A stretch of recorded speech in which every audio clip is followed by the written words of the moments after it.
அடுத்து வரும் நிகழ்ச்சியானது ஜாய்ஸ் மேயர் ஊழியங்களின் நண்பர்கள் மற்றும் பங்காளர்களால் தாங்கப்படுகிறது.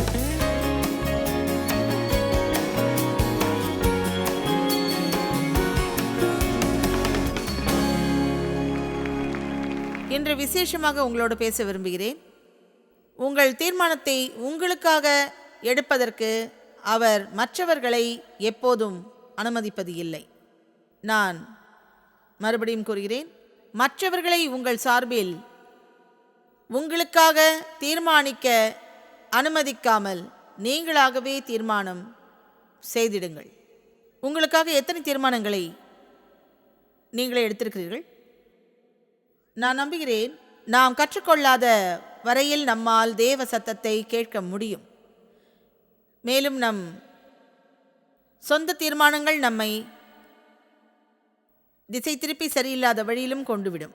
நாம் மனிதர்களை பிரியப்படுத்த முயலும்போது தேவனை பிரியப்படுத்தாமல் தேவன் வைத்திருக்கும் திட்டத்தை நம்மால் தடுக்க முடியும். அதாவது நாம் மனிதர்களை பிரியப்படுத்தக்கூடாது என்றல்ல, வேதத்தில் நாம் மனிதர்களுக்கு பிரியமாக நடக்க வேண்டும் என்று வசனமும் இருக்கிறது. ஆனால் அங்கு இப்படி கூறவில்லை. மற்றவர்களை பிரியப்படுத்தும் எல்லை இனி தேவனுக்கு கீழ்ப்படியாமல் அவர்கள் வேண்டுவதை விரும்புவது போலவும் எதிர்பார்ப்பது போலவும் இருப்பது அல்ல என்று. மனிதர்களுடைய எதிர்பார்ப்பும் சில வேளை அளவிற்கு மிஞ்சிவிடும். விசேஷமாக சொல்லப்போனால், நீங்கள் அநேக வித்தியாசமான விஷயத்தில் ஈடுபட்டிருந்தார். என் தாயும் அத்தையும் வயதானவர்கள், பலவீனமானவர்கள். வீட்டில் இருந்தபடி நான் அவர்களை கவனித்துக் கொள்வதில்லை, ஆனால் அவர்கள் பார்த்து கொள்ளப்படுகின்றார்கள்.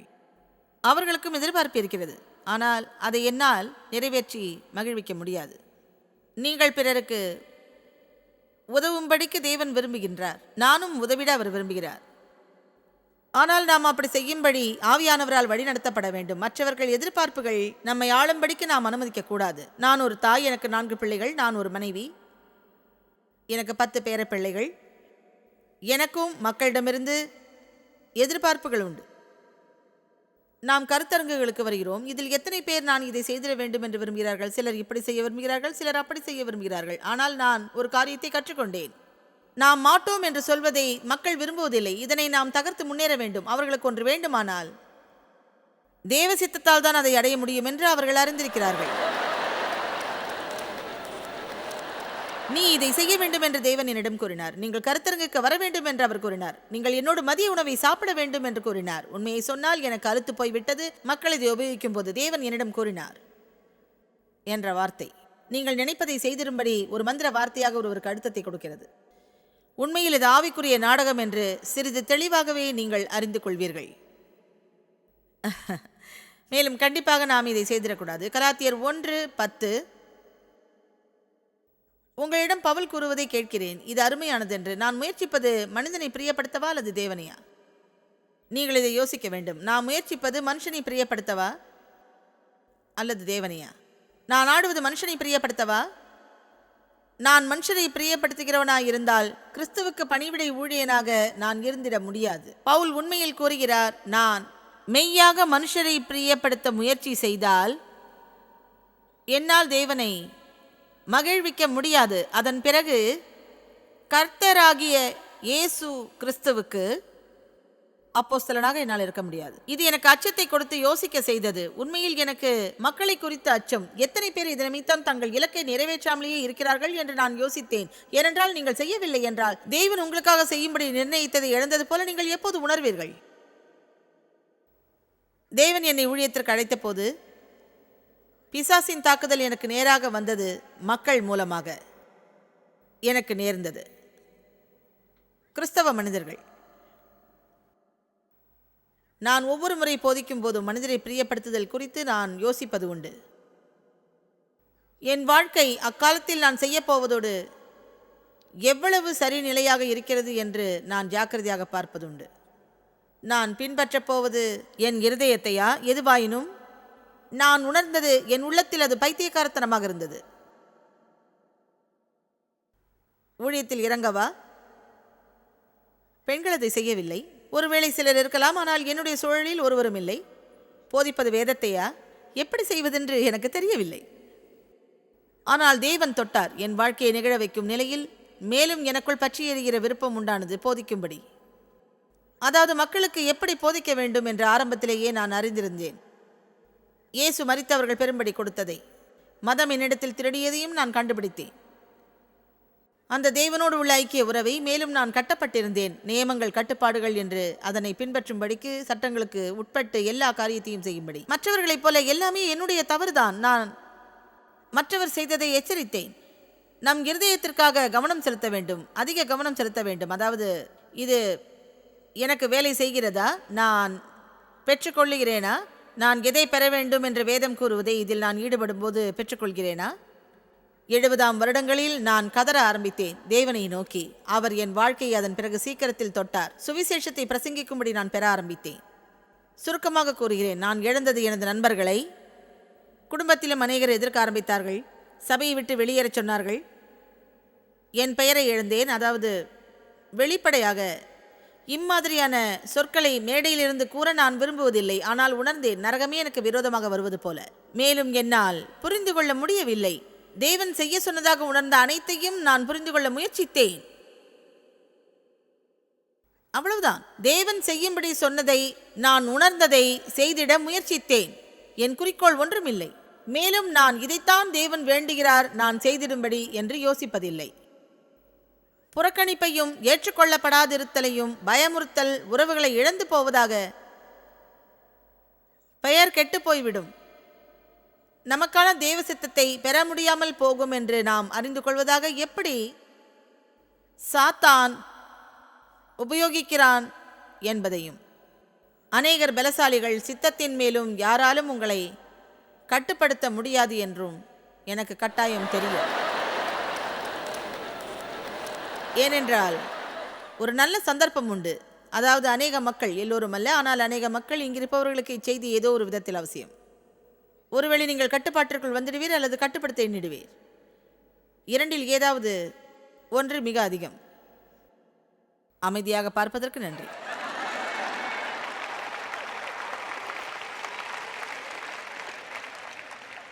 இந்த செய்தி உங்களுக்கு மிக நல்லது என்று உங்கள் ஆவியில் எத்தனை பேர் உணர்கிறீர்கள்? இது ஒருவித சுவாரஸ்யமானது. நீங்கள் வாலிபராக இருக்கும்போது, ஒருவேளை டீனேஜ் அல்லது 20களில் நீங்கள் சில சமயம் மக்கள் உணர்வதுண்டு அதிகமான அழுத்தம் இருப்பது போல். ஏனென்றால் மற்ற எல்லோரும் அவர்களிடமிருந்து ஏதோ ஒன்றை எதிர்பார்க்கிறார்கள். அவர்களிடம் நீங்கள் சொல்ல வேண்டும், உங்கள் வாழ்க்கையில் நீங்கள் மேலும் முயற்சிக்க, அந்த நேரத்தில் எப்படியாவது படுக்கையை விட்டு எழும்ப வேண்டும் என்று. நீங்கள் வளர்ந்த பிறகு அதிகமாக ஈடுபடுகிறீர்கள். மக்களோடு அதிகமாக நபர்களை தெரிய வரும், அதிகமான குடும்ப உறவுகள் இருந்திடும், அதிக கடினப்படும் காரியங்கள் அனைத்தும். ஏனென்றால் ஒவ்வொரு நபரும் உங்கள் வாழ்க்கையில் கூட்டப்படும் போது அவர்கள் நினைப்பதை செய்யும்படி உங்களில் எதிர்பார்ப்புகள் உண்டாகும். மேலும் நாம் நமது எதிர்பார்ப்புகளை கொண்டு மக்களை அழுத்துவதை நிறுத்திட வேண்டும். நாம் எதிர்பார்க்கும் காரியம் உண்மையில் நடைமுறைக்கு அப்பாற்பட்டு இருப்பதே நாம் தளர்ச்சி அடைவதற்கு முக்கிய காரணம். நீங்கள் ஒன்றை ஒருவரிடமிருந்து எதிர்பார்க்கும் போது, நீங்கள் ஒரு நபர் மாத்திரம் அவர்களுக்குள் ஒன்றை எதிர்பார்ப்பவர் அல்ல என்பதை நினைவில் கொள்ள வேண்டும். என்னிடம் மக்கள் சிலவற்றை செய்யும்படி கேட்பார்கள். நான் அவர்களுக்கு இதை செய்தால் மேலும் ஆயிரக்கணக்கான மக்கள் இதை நான் அவர்களுக்கு செய்யும்படி விரும்புவார் என்பதை நான் உணர்வதில்லை. தேவன் என்னிடம் என்னை வருத்திக் கொள்ள சொல்லவில்லை. நான் செய்யப்போவதில்லை. அநேக வருடங்களாக முயற்சித்தேன், ஆனால் உறுதியாக முடிவு செய்தேன், என் வாழ்வில் இக்காலகட்டத்தில் நான் பின்பற்றப் போகிறேன். தேவனுடைய தலைமைத்துவத்தை மேலும் எனக்கு தெரியும். நான் தேவனுடைய தலைமைத்துவத்தை பின்பற்றினால், கவனியுங்கள், ஒருவேளை நீங்கள் தேவனது தலைமைத்துவத்தை பின்பற்றினால் உங்களுக்கு என்ன கிடைக்கும் தெரியுமா? உங்களில் சமாதானம், சந்தோஷம், நீதி இருக்கும். நீங்கள் நல்ல கனிகளை கொடுப்பீர்கள். நீங்கள் எரிச்சலடைய மாட்டீர்கள். ஏனென்றால் அதிகமானவற்றை செய்யும்படி அழுத்தம் நிறைந்ததாக இருந்திரும் மகிழ்ச்சியற்ற விலையில் தேவன் நம்மை நடத்துவதில்லை.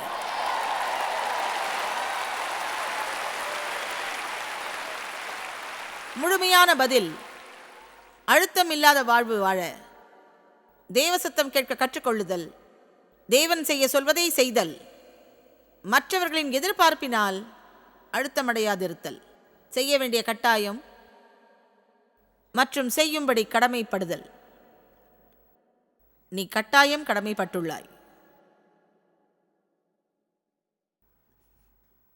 நாம் தீர்மானிக்கும் போது அது மற்றவர்களையும் பாதிக்கிறது. அதைத்தான் அதிகமான தீர்மானங்கள் செய்கிறது. அங்கு யுத்தம் துவங்குவது போல் நீங்கள் உணர்வீர்கள். ஒருவேளை நீங்கள் கமிட்டி குழு என்று இருந்தால் மேலும் உணர்கிறீர்கள் தேவன் உங்களை வெளியேறச் சொல்லும் நேரம் என்று. உங்கள் தீர்மானத்தை அவர்கள் விரும்பவில்லை. ஒருவேளை மற்ற 10 நபர்களும் உங்களை விளக்க முன்வரவில்லை. ஊழியத்திற்கு வரும்படியாக நான் தீர்மானித்த போது அநேகர் அதை விரும்பவில்லை. ஏனென்றால் அவர்கள் நினைத்தார்கள், சுவிசேஷம் பிரசங்கிப்பதாக உலகமெங்கும் சென்று பைத்தியக்காரத்தனமாக கூறுகிறாள், இவளோடு இருப்பது அவர்களுக்கு அவமானமாக இருக்கும் என்று. அது உண்மைதான். அநேகருக்கு நாம் எடுக்கும் தீர்மானங்கள் விருப்பம் இல்லைதான். ஏனென்றால் அவர்கள் எவ்வகையிலாவது நம்முடன் ஈடுபட்டிருந்தால் நம்முடைய தீர்மானங்கள் அவர்களுக்கு அசௌகரியத்தை கொடுக்கும். மேலும் நம்மில் ஒருவரும் அசௌகரியத்தை விரும்புவதில்லை. கிறிஸ்துவின் காரியங்களில் தீர்மானம் எடுக்க நீங்கள் ஏன் அதிகமாக யோசிக்கிறீர்கள்? உங்கள் குடும்பத்தில் உள்ளவர்களுக்கும் நண்பர்களுக்கும் அது பிடிக்காதா? ஏனென்றால் அவர்கள் சித்தம் கொள்ளாவிட்டால் அதே விதமான ஆழமான அர்ப்பணிப்பு, அப்போது திடீரென்று உங்கள் தேர்வு அவர்களுக்கு குற்ற உணர்வை ஏற்படுத்தியும் அவர்கள் குற்றமானதை உணரவில்லை. ஆக உங்கள் மீது எரிச்சல் அடைந்து உங்களை அதனை செய்யாமல் தடுப்பது மிக சுலபம்.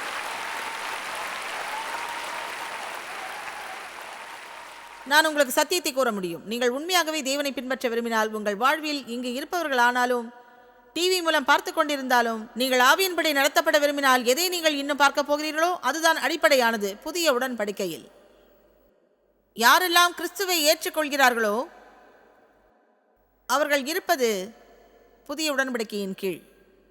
நியாயப்பிரமாணம் முடிந்துவிட்டது.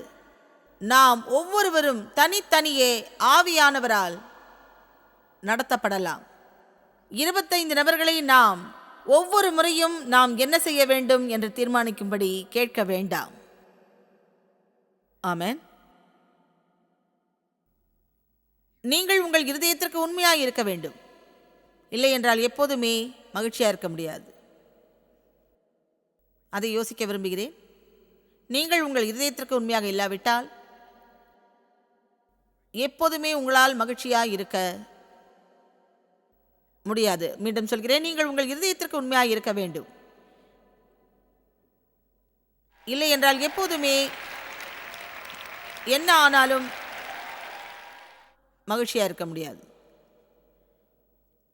இது ஆச்சரியம். அதாவது நாம் முயற்சிக்கிறோம் ஒருவரிடமிருந்து ஒன்றை பறித்துக் கொள்வதற்கு. அவர்களுக்கு அது பிடிக்கும், ஆனால் நமக்கு அது பிடிக்காது என்பதால். என் கணவருக்கு விளையாட்டு என்றால் பிடிக்கும், ஆனால் பந்து விளையாடுவதற்கோ பள்ளி முடிந்து உட்கார்ந்திருப்பதையோ நான் வளர்ந்த குடும்பத்தில் அனுமதிக்கப்படவில்லை. என் தகப்பனாருக்கு எந்த விளையாட்டும் பிடிக்காது. அதனால் நீங்கள் உங்கள் இருதயத்திற்கு உண்மையாக இருக்க வேண்டும். இல்லை என்றால் டிவியில் விளையாட்டை தேவ் பார்ப்பார், நான் பிரியப்பட மாட்டேன். நாம் எப்படியாவது நடித்து அவர்களை நமது கட்டுப்பாட்டிற்குள் கொண்டு வந்து நமக்கு விருப்பமானதில் உட்படுத்துவது மிக கொடுமையானது. தேவ சித்தம் இது அல்ல. நாம் அனைவரும் வித்தியாசமானவர்கள். நாம் அனைவரும் வெவ்வேறு காரியத்தை விரும்புவோம். மேலும் சிறந்த முறை திருமணத்தை தக்க வைத்துக் கொள்ள உற்சாகப்படுத்துங்கள். மணந்து கொண்டவருக்குள் இருக்கும் வேறுபாடுகளை உங்களைப் போல் மாற்ற முயற்சிக்காதீர்கள்.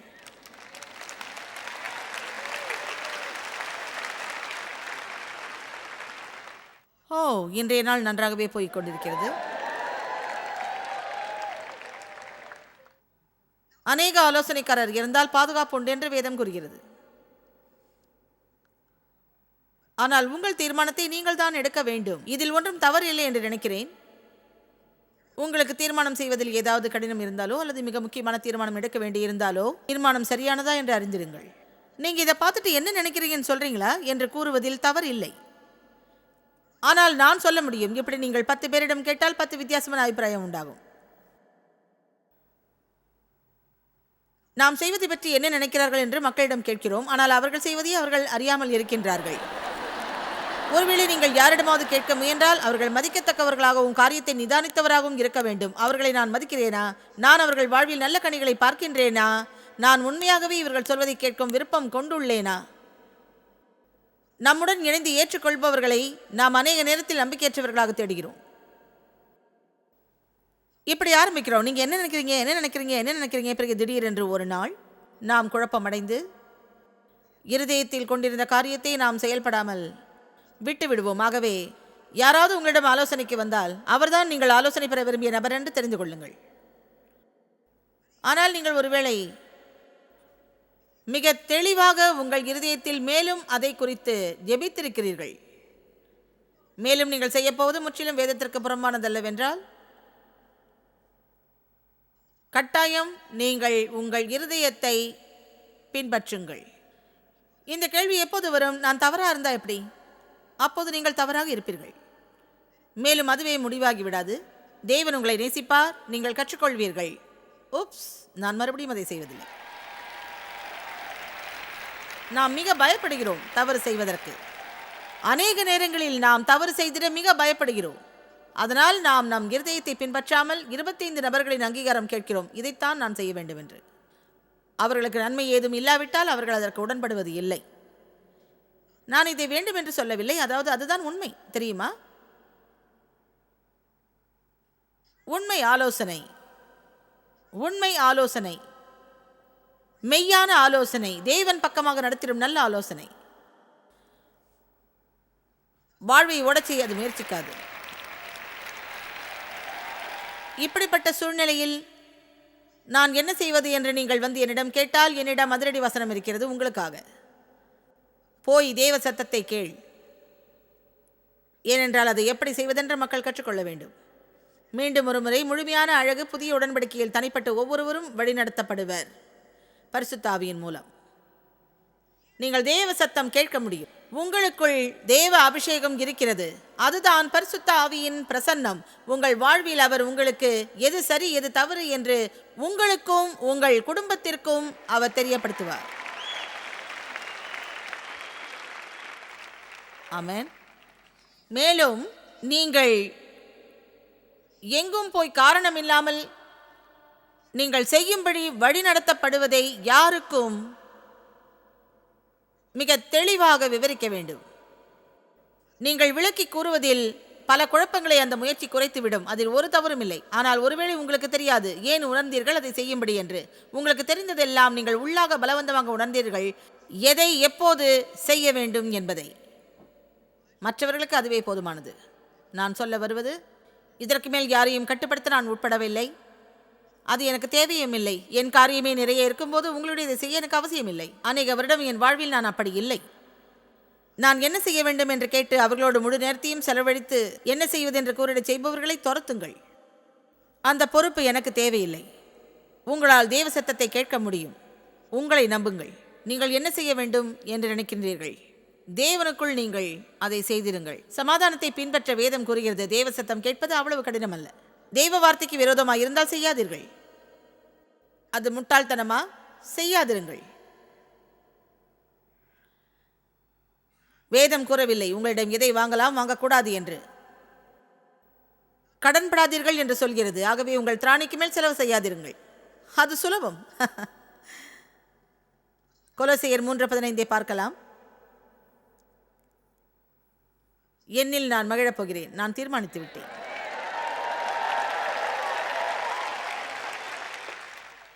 ஒருவேளை உங்களுக்கு இந்த செய்தி தேவைப்படாமல் இருக்கலாம். இப்போது நேரம் வரும், கட்டாயம் தேவைப்படும். தேவ சமாதானம் உங்கள் இருதயங்களில் எழும்பிடும் குதூகலம் ஆளுகை செய்திடட்டும். உங்கள் இருதயங்களில் அச்செயல் தொடர்ந்தேர்ச்சியானது. உங்களுக்கு தெரியும் அம்பையர் என்றால் என்னவென்று. அவர்களிடம் அதிகாரம் கொடுக்கப்பட்டுள்ளது. அவர்களது உள்ளே என்றால் அது உள்ளேதான் இருக்கும். ஒருவேளை அவுட் என்றால் அவுட்.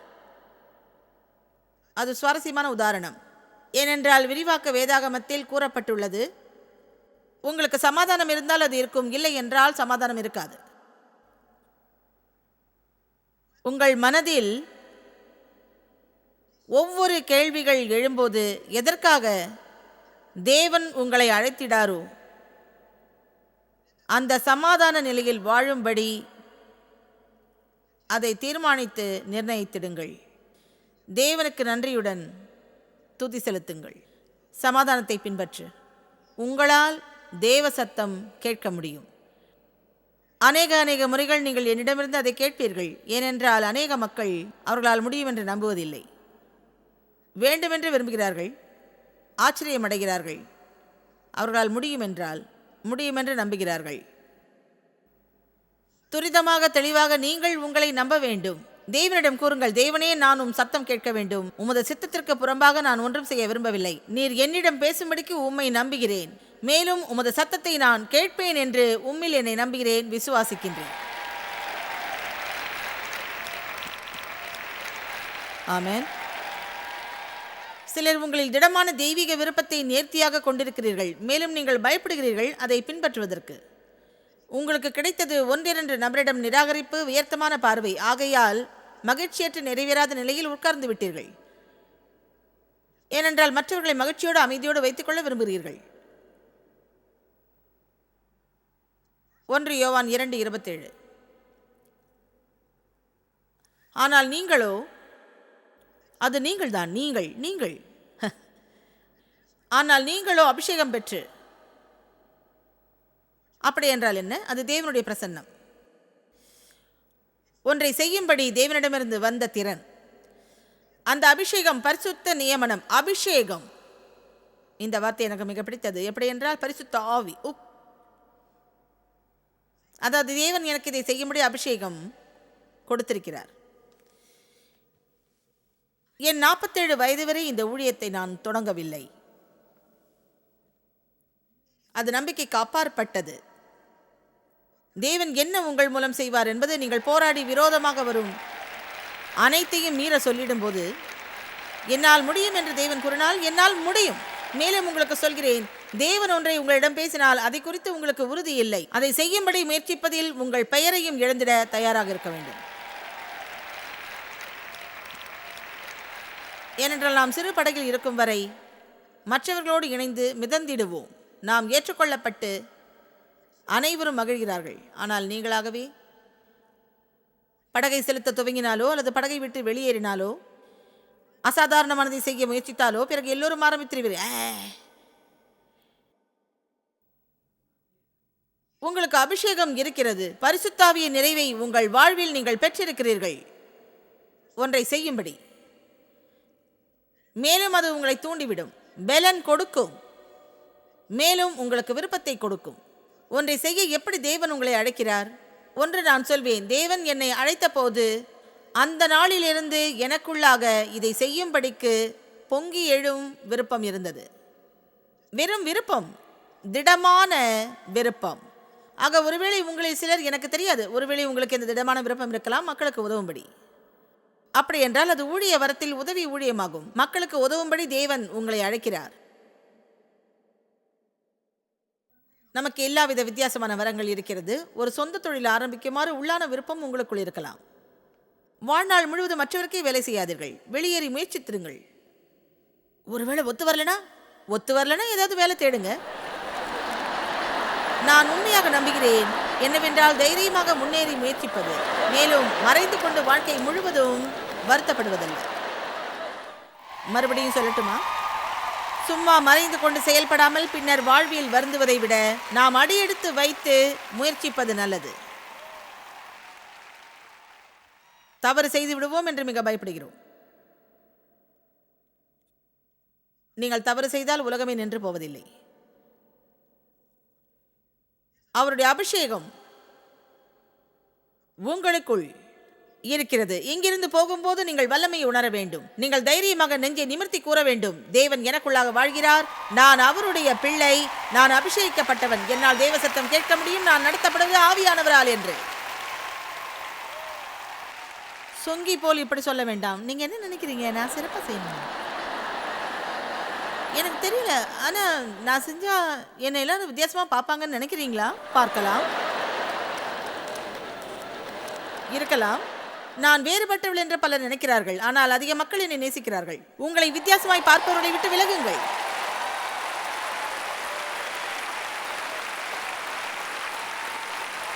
சில சமயம் தேவன் அவர்களை இழுத்துக்கொள்வார் என்று நினைக்கிறார்கள்.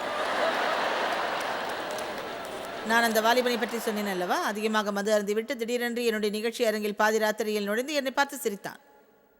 இவன் யாருன்னு நினைக்கிறான் என்றான். வேறு ஒருவர் இவ்விதம் சாட்சி கொடுத்தார். அது தொலைக்காட்சியில் ஒளிபரப்பானது. அது மீண்டும் வரும் என்று எண்ணுகிறேன். அருமையான யூத மனிதர், கிறிஸ்துவை விசுவாசிப்பதில்லை. பான்ஸ் அண்ட் நோபல் ஷாப்பிங் சென்றார். ஒரு டேபிளில் எடுத்துக் கொண்டார். அதில் புத்தகங்கள் இருந்தது. சிந்தனையின் பொற்களம் என்ற புத்தகத்தோடு வெளிவந்தார். என்னை ஒரு பார்வை பார்த்துவிட்டு திருப்பி பார்த்தார், அகம்பாவமான மனப்பான்மையோடு.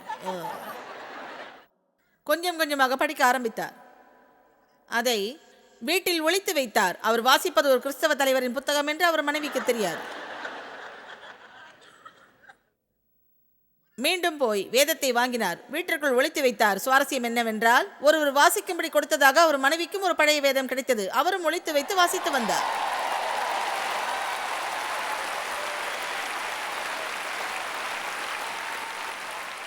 உங்களுக்கு உண்மையை சொல்கிறேன், யாரோ ஒருவர் அவர்களுக்காக ஜெபித்தது உண்டு. தேவன் நம் வாழ்வில் அசைவாடுகிறார் என்பதை அநேக முறை நாம் உணர்வது இல்லை. அவர் அந்த புத்தக மேஜையில் இடிபட்டு வெளிவரும்போது இந்த புத்தகத்தை தன் கையில் பிடித்துக் கொண்டு வந்தது தற்செயலான ஒன்றல்ல. அது மிக அருமையான சம்பவம். அனைத்தையும் கூற எனக்கு நேரம் இல்லை.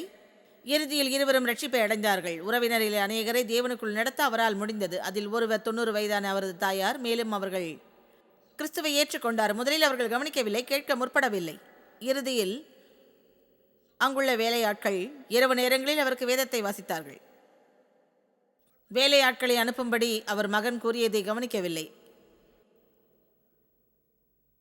அவர் வேதத்தை வாசிக்க ஆரம்பித்தார். சுருக்கமாக சொன்னால், அவர் கடைசியில் தன் மகனிடம் கூறினார், அவர் எப்போதும் நம்மோடு தான் இருக்கிறார், நாம் தான் அதை அறியாமல் போய்விட்டோம்.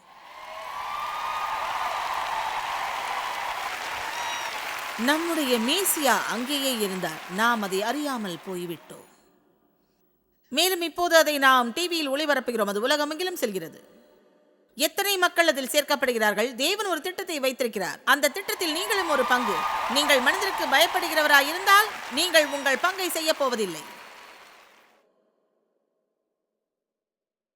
நீங்கள் உங்கள் சொந்த தீர்மானத்தை எடுப்பது மிக முக்கியம். மற்றவர் அடுத்தங்களுக்கு அவர்கள் செய்யும்படி விரும்புவதை செய்ய உங்களை அனுமதிக்காதீர்கள். மற்றவர்களை பிரியப்படுத்தும்படி முயற்சிப்பதை நீங்கள் நிறுத்த வேண்டும். மேலும் நோக்கமாயிருங்கள் விருப்பங்களில் தேவன் உங்கள் இருதயத்தில் கொடுத்திருப்பதில். பங்காளர்களுக்கும் எங்களது நன்றியையும் பாராட்டுகளையும் தெரிவிக்கிறோம். ஒன்றாய் இணைந்து நாம் பசியுள்ளவர்களை போஷித்து உடைகளை கொடுத்து தேசங்களுக்கு சுவிசேஷத்தை சொல்லி வருகிறோம். எங்களை தொடர்பு கொண்டு உங்கள் ஜெப தேவைகள் மற்றும் எங்களின் வெளியீடுகள் பற்றி அறிந்து ஜாய்ஸ் அவர்கள் நிகழ்ச்சிகளை அறிந்து எங்களோடு இணைந்து தேவ அன்பை உலகிற்கு பரவச் செய்யுங்கள். அடுத்து வரும் நிகழ்ச்சியானது ஜாய்ஸ் மேயர் ஊழியங்களின் நண்பர்கள் மற்றும் பங்காளர்களால் தாங்கப்படுகிறது.